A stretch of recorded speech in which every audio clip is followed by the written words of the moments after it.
Bismillahirrahmanirrahim. Assalamualaikum warahmatullahi wabarakatuh. Alhamdulillah, salatu wassalamu ala rasulullah wa ala alihi wa rahmatullah. Pagi ini kita akan coba menjawab dua pertanyaan.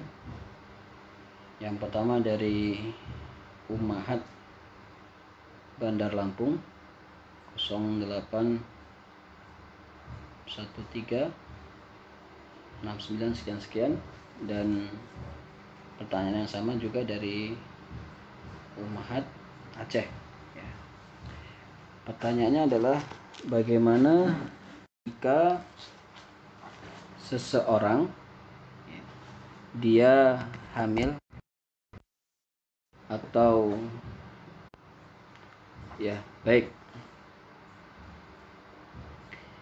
bagaimana jika wanita hamil atau menyusui, apakah mereka boleh tidak berpuasa? Saya akan membacakan kitab Sahih ya, Fikih Sunnah wa Adilatuhu pada jilid yang kedua di halaman ke-125 ya, cetakan Al-Maktabah atau Kifiyah ya. Kita akan coba bahas penjelasan ulama pada hal ini. Jika pertanyaan yang pertama dari Ibu Bandar Lampung, dari Bandar Lampung dan Aceh ya, bagaimana apakah boleh seorang wanita yang hamil atau menyusui untuk tidak berpuasa? Jawabannya, idza khafat al-hamil 'alal janin. Jika seorang ibu yang sedang hamil ya, dia khawatir dengan janin yang sedang dia kandung. Au khafat murdi' ala radi'iha qillatul laban au dayathu wa nahwa dzalika bisawm ya. Atau seseorang yang sedang menyusui, dia khawatir jika dibawa puasa ya, susu yang dihasilkan untuk anaknya itu sedikit. Bolehkah bagi mereka tidak berpuasa? Fala khilafun fi annahu yajuzu al-fitru. Tidak ada khilaf di kalangan ulama tentang bolehnya bagi mereka untuk berbuka ya, jika dalam kondisi menyusui atau hamil.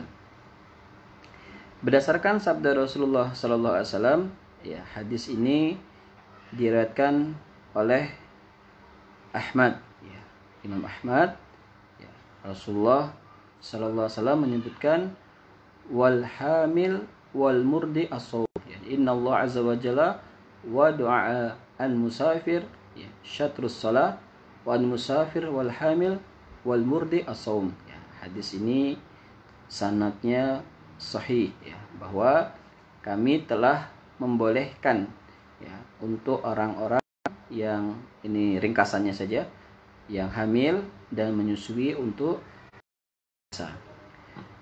Lakin ikhtilaful ulama fima yajibu 'alaiha idza aftarata ala khamsati aqwal. Namun para ulama berselisih pendapat bagaimana keadaan keduanya.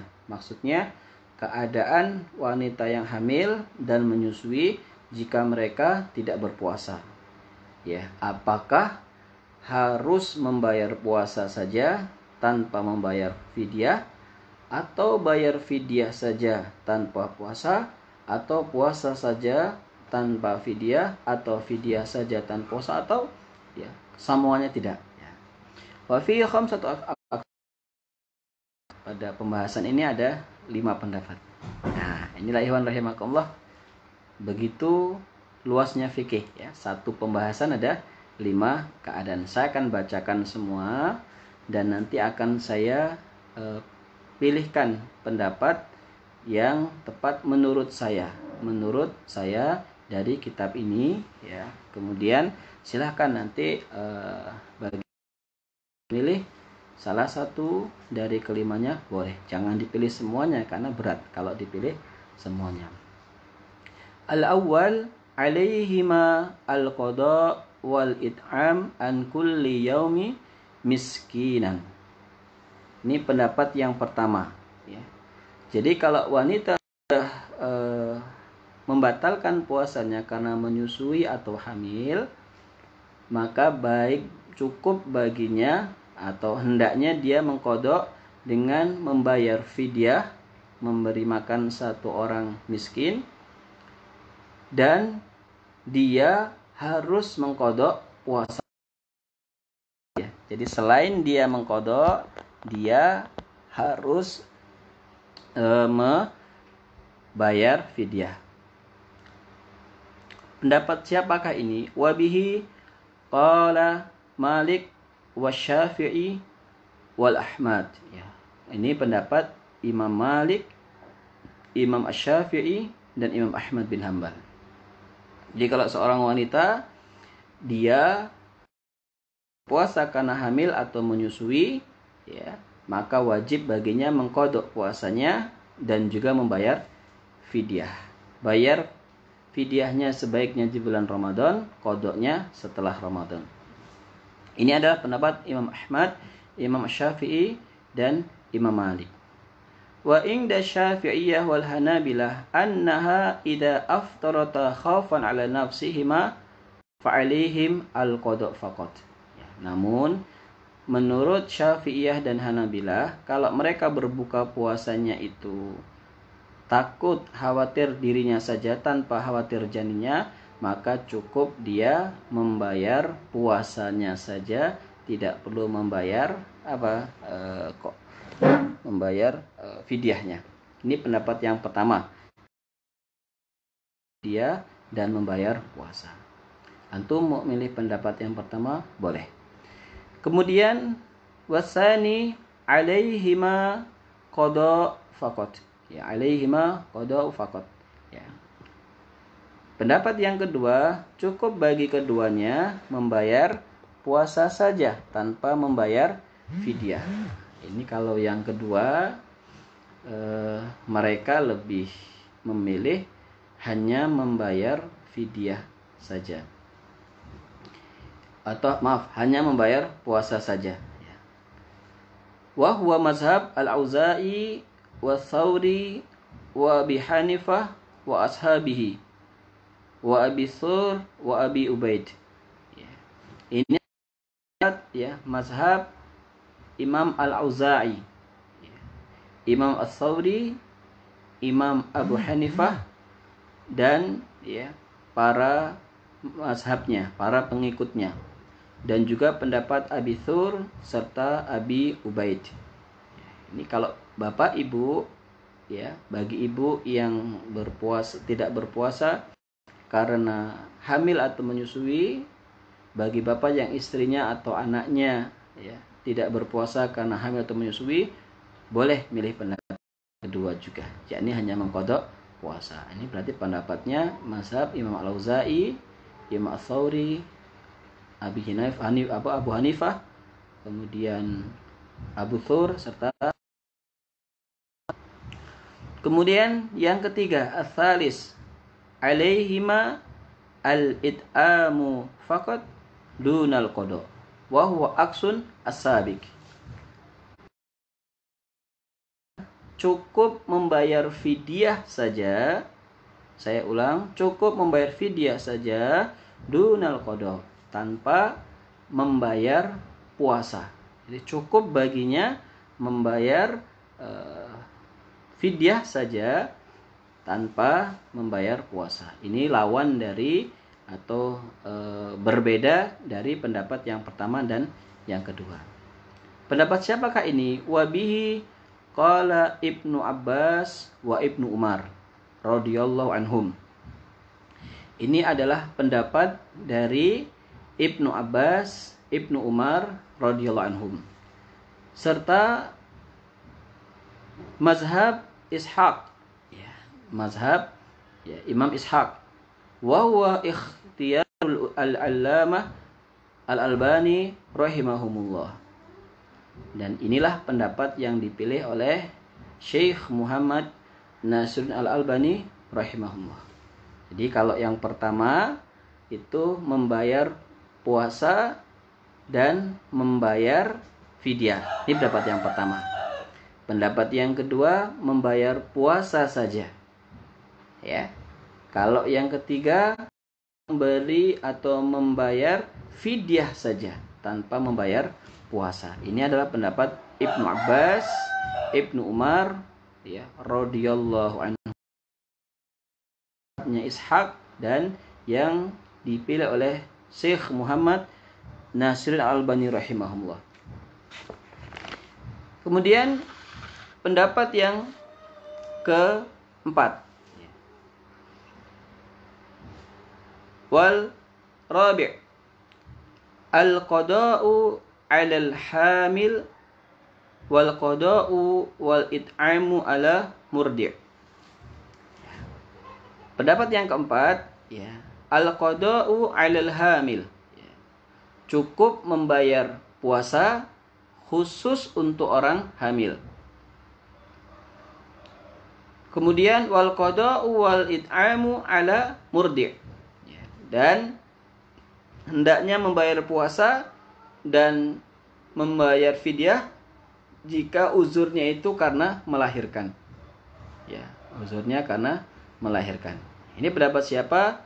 Wa bihi qala Malik. Ini adalah pendapat Imam Malik yang kedua. Wa huwa qaulu inda Syafi'iyah.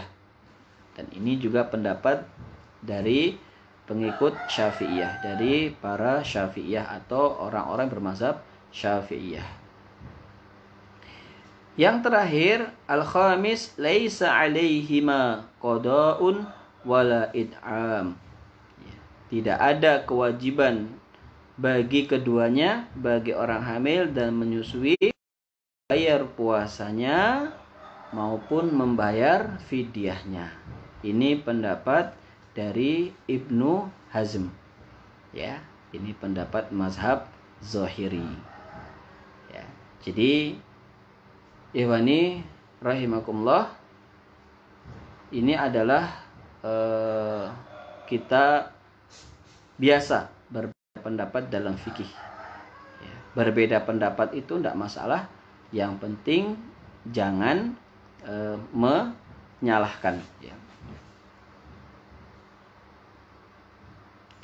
Nah, sekarang kita lihat fakultu, ya, yakni pengarang kitab. Ya, pengarang kitab ini bernama Abu Malik Kamal bin Said As-Salim. Qultu, kata beliau, wa arjaha hadil aqwal annahuma taftarani wa tat'imani an kulli yawmin miskinan wala qada'a alaihima. Ya. Kata penulis, pendapat yang rajih menurut beliau, orang itu dia tidak berpuasa, maka cukup baginya memberi makan, ya, orang miskin dan tidak perlu, ya, membayar qadanya. Ya, saya ulangi, pendapat yang dipilih oleh penulis cukup membayar puasanya tanpa cukup membayar fidyahnya tanpa membayar puasanya. Beliau mengatakan wala yu'lam lahuma mukhalif min asminas sahabah. Ya, karena kami lihat, kata beliau, tidak ada para sahabat yang menyelisihinya. Saya Nur Ahmad, ya, orang yang ngintili para ulama, orang yang ngikuti ulama, saya memilih pendapat yang ketiga. Pendapat yang juga dipilih oleh penulis. Yakni jika bapak ibu karena hamil, ibu tidak berpuasa karena menyusui, anak bapak tidak puasa karena menyusui dan hamil, ya, istri bapak karena tidak menyusui karena hamil atau menyusui, ya, boleh memilih salah satu dari 5 pendapat, tapi saya memilih pendapat yang ketiga, cukup membayar fidyah saja. Mengapa? Ya, la yukallifullahu nafsan illa wus'aha. Allah tidak sesuatu kecuali kemampuannya. Mastata'tum, bertakwalah kepada Allah semampu kalian. Jadi kalau misalnya orang hamil, ya, harus bayar puasa lagi, sementara kewajiban menyusui selama 2 tahun, nanti menyusui ada rukhsah lagi, kapan dia bisa membayar puasanya? Meskipun tetap kita menghargai saudara kita yang milih pendapat yang lainnya. Tapi kalau orang hamil, ya, dia harus bayar puasanya. Kapan? Karena setelah hamil dia punya rukhsah lagi menyusui. Ya, kalau orang menyusui suruh bayar, maka kapan dia harus membayarnya? Karena dia sedang memberi ASI. Namun tetap kita harus saling menghargai karena memang ada 5 pendapat dalam hal ini. Kami ulangi untuk baru yang menyimak, orang yang hamil dan menyusui itu apakah perlu berpuasa? Ya, ini sepakat ulama. Hanya bagaimana cara qadoknya, ada 5 cara. Yang pertama, pendapat dari Imam Malik, Imam Syafi'i dan Ahmad, cukup hendaknya mereka membayar puasa dan membayar fidyah. Silakan antum milih pendapat ini, antum berhujjah untuk kehati-hatian. Silakan, tidak masalah.